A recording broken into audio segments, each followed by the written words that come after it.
Assalamu alaikum and welcome back. My name is Mohammad Shazir and we have Hadith Chaudhary along with me.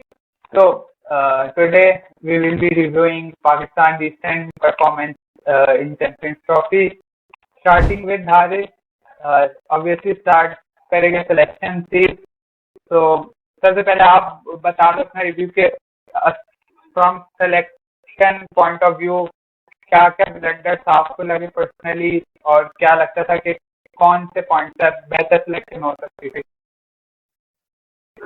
तो सबसे पहले अस्सलाम वालेकुम, बिस्मिल्लाहिर्रहमानिर्रहीम। सबसे पहले देखो, सिलेक्शन की जहाँ तक बात की जाए तो जब हमारा स्क्वाड अनाउंस हुआ था चैंपियंस ट्रॉफी का, तभी हम सबको पता लग गया था कि हम जीत तो नहीं गए कम से कम चैंपियंस ट्रॉफी, और हम बहुत जल्दी आउट हो जाएंगे। कि जो हमारे पास स्क्वाड आया था हमें तब उसी से हमें आइडिया तो हो गया था। आज से अगर हम 3 साल पहले याद करें, हमारे पीएसएल के अंदर हमारे कुछ प्लेयर्स ने बहुत अच्छी परफॉर्मेंस दी थी, जिसके बेस पर एक टीम रेडी हुई थी जो हमारी अफगानिस्तान से खेली थी दुबई के अंदर। वो हारे थे तो वो हमारी जो टीम रेडी हुई थी वो हमारे पास पीएसएल की परफॉर्मेंस के ऊपर रेडी हुई थी, ना कि कोई और डोमेस्टिक परफॉर्मेंसेस के ऊपर। उस पे हमें एक अच्छा रिजल्ट मिला था कि हम बुरी तरह वो मैच हारे थे, बुरी तरह सीरीज हारे थे। इसी तरह अभी चैंपियंस ट्रॉफी से बिल्कुल कुछ टाइम पहले, शारजाह में हुई थी, सॉरी। तो बिल्कुल वैसे ही अभी चैंपियंस ट्रॉफी से कुछ टाइम पहले वही चीज रिपीट करके हमारी अपनी लीग, लेकिन बांग्लादेश की लीग से हमने प्लेयर उठाए और वहां से हमने सिलेक्शन कुछ की, कुछ हमारे वही अपने पुरानी सिलेक्शन थी, और हमने फिर एक नई टीम बना के बगैर किसी प्रिपरेशन के हमने भेज दी। हमने उससे पहले सिर्फ एक सीरीज खिलाई जो कि न्यूजीलैंड और साउथ अफ्रीका के साथ ट्राई सीरीज थी। उसी में भी हमें आइडिया हो गया कि हम लोग रेडी नहीं है, हम उस पर भी बहुत बुरा हारे वाली सीरीज भी, लेकिन स्टिल हमने उसी स्क्वाड के साथ आगे गए और वही हुआ जो हमने एक्सपेक्ट किया था। हमने अपनी गलती से सीखा नहीं। अब हम जाते रहे बीच में, हम साउथ शकील से सबसे पहले आते हैं।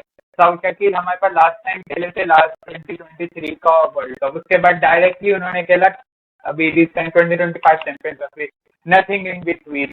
ठीक है, एंड देन जिस आप पे भी यही आपके कुदरत चाहिए थी टाइम में यूपी रिप्लेसमेंट। आपका एक ओपनर बाहर हुआ था, आप प्रोसेस फॉलो करते, आप एक नया ओपनर ले आते, बट आपने प्रोसेस फॉलो करने के बजाय क्या किया, आपने अपनी पूरी लाइनअप से चेंज किया। आपको ले आप इवन सही मतलब को ले जिसको आपने एक मैच भी नहीं दिया। इससे बेहतर यही है कि आप किसी प्रॉपर बॉलर या प्रॉपर बैटर के साथ जाते। इरफान खान न्याजी था, आई नो कि इरफान खान न्याजी के ओडीआई के T20 के बहुत अच्छे थे, बट स्टिल आपके पास ऑप्शन था। अब ऐसा नहीं, आप T20 में डिसेंट परफॉर्मेंसेस दी थी और ओडीआई में अच्छे स्टैट्स ना होने के रीजन उनको प्रॉपर चांस भी नहीं मिला था। सेकंड, आप स्पिन ऑप्शन पे आए तो यहाँ पे स्टार्ट करके हम बात आकिब जावेद की। तो आकिब जावेद की फर्स्टली हम उनका पीएसएल रिकॉर्ड देखते हैं। तो पीएसएल रिकॉर्ड में उन्होंने 9 सीजन रहा है वो लॉर्ड कलंदर के साथ। आउट ऑफ 9, 7 में वो ग्रुप स्टेज से बाहर हुए हैं, सॉरी 6 में ग्रुप स्टेज से बाहर हुए हैं।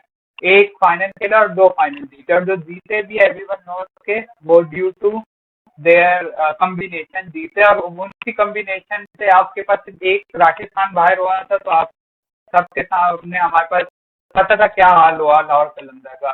ठीक है, सेकेंडली आकिब जावेद चीज पे है कि नई टीम्स है उनकी स्टेटमेंट थी कि टीम अपनी स्ट्रेंथ पे खेलती है, कंडीशन पे नहीं खेलती टीम। ठीक है, तो ऐसे तो इंडिया को भी अपने उनकी स्ट्रेंथ फास्ट बॉलिंग के फास्ट बॉलर से खिलाना चाहिए था। तो ये तो फर्स्टली तो आकिब जावेद की मुझे कहीं भी नहीं समझ आई कि उनको फर्स्टली सिलेक्टर, एक तो सिलेक्टर भी है, सेकेंडली वो हमारे हेड कोच भी है। तो उनको क्या सोच के, एक तो उनके रिकॉर्ड भी अच्छे नहीं थे, पीसीबी ने क्या सोच के उनको सिलेक्शन कमेटी और एज अ हेड कोच उनको बनाया। और फर्स्टली तो मेजर रीजन में यही कहूँगा कि आकिब जावेद की उल्टी सीधी स्टेटमेंट और उल्टी सीधी सिलेक्शन पर ही सीधी बात आएगी। सेकेंड, आप आज की इंस्टेबिलिटी कितनी हमारे क्रिकेट बोर्ड में, ये भी रीजन जाएगा। अभी जैसन गिलिस्टी हमारे हेड कोच रहे थे, वो अपना टेन्योर उनका आई थिंक ज्यादा था, बट वो अपने कॉन्ट्रैक्ट खत्म होने से पहले ही छोड़ते चले गए। इसी रीजन के वजह आप देख सकते हैं कि कोई भी फॉरेन कोचेस हमारे पास इंटरेस्टेड ही नहीं है पाकिस्तान सीरियसली कोचिंग करने के लिए। तो फिर ऐसे ही हमारे पास आकिब जावेद जैसे लोग ही आए थे और कोई जाहिर बात है इंटरेस्टेड ही नहीं है आप की ऑफर्स एक्सेप्ट करने को। तो ये चीज कहाँ देखोगे जब फॉरेन कोचेस ने भी पाकिस्तान क्रिकेट बोर्ड को ज्वाइन कर दिया। ये क्रिकेट तो हमारी तब से अजीब हो गई जब हमने इसके अंदर भी पॉलिटिक्स इन्वॉल्व कर ली थी श्रीलंका की तरह। जब श्रीलंका ने अपनी क्रिकेट में पॉलिटिक्स इन्वॉल्व की तब से उनकी भी क्रिकेट कैसी तैसी हो गई। इसी तरह जब हमने अपनी क्रिकेट के अंदर पॉलिटिक्स इन्वॉल्व कर दी तब से हमारी भी क्रिकेट का बेड़ा गर्क हो गया। जहां तक बात आकिब जावेद की बात करें तो लाहौर कलंदर में भी जैसा कि तुमने कहा कि जब तक राशिद खान के ऊपर हम डिपेंडेंट रहे थे और जैसे राशिद खान गया तो पूरी टीम की ऐसी की तैसी हो गई। इसी तरह अभी पाकिस्तान के अंदर हम लोग फुली डिपेंडेंट थे first of all Saim Ayub के ऊपर। और जैसे साइम अयूब इंजर्ड हुआ तो हमारे पूरे स्क्वाड की बिल्कुल एक दूसरे से भरोसा और बिल्कुल ऐसी तैसी हो गई पूरे स्क्वाड की और उनको बिल्कुल हाथ पांव सबके फूल गए जैसे। और उसके बाद जो सिलेक्शन हुई वो सबने देखी कि फिर क्या उन्होंने सिलेक्शन की, किस तरह फिर हमारी टीम आगे गई और हमने फिर क्या क्या किया। देन हम लोग फुली डिपेंडेंट हो गए फखर जमान के ऊपर कि भाई फखर जमान मारेगा, फखर के ऊपर हम लोग खेलेंगे। पहला मैच न्यूजीलैंड की सेकंड बॉल के ऊपर ही हमने लाइव देखा कि फखर साहब इंजर्ड हो गए और फिर अगेन हम वहीं के वहीं आके पहुंच गए कि हमारी पूरी टीम बिल्कुल जीरो हो गई और हमारी जो उम्मीदें हल्की फुल्की भी थी कि हम लोग शायद कुछ कर सके वो भी बिल्कुल ही खत्म हो चुकी थी। सही सही। अच्छा, सेकंड फिर हम आगे के इंटेंट से हम कहते हैं कि हमारी इंटेंट बहुत आउटडेटेड। हाँ, तो सम इंटेंट हमारी जो प्लेइंग इंटेंट है वो भी आप कहते हैं कि कल्चर हमारा ऐसे डेवलप हो गया कि हमारी टीम बहुत सिर्फ बाबर रिजवान पे डिपेंडेंट है काफी पीरियड तक, 2-3 साल तक। उनके अलावा आपको पता है कोई था ही नहीं। आपको ऊपर से बाबर रिजवान आउट होता था तो आपका मैच उधर ही खत्म हो जाता था। आपकी सेकंड विकेट गिरती थी तो आपका मैच खत्म।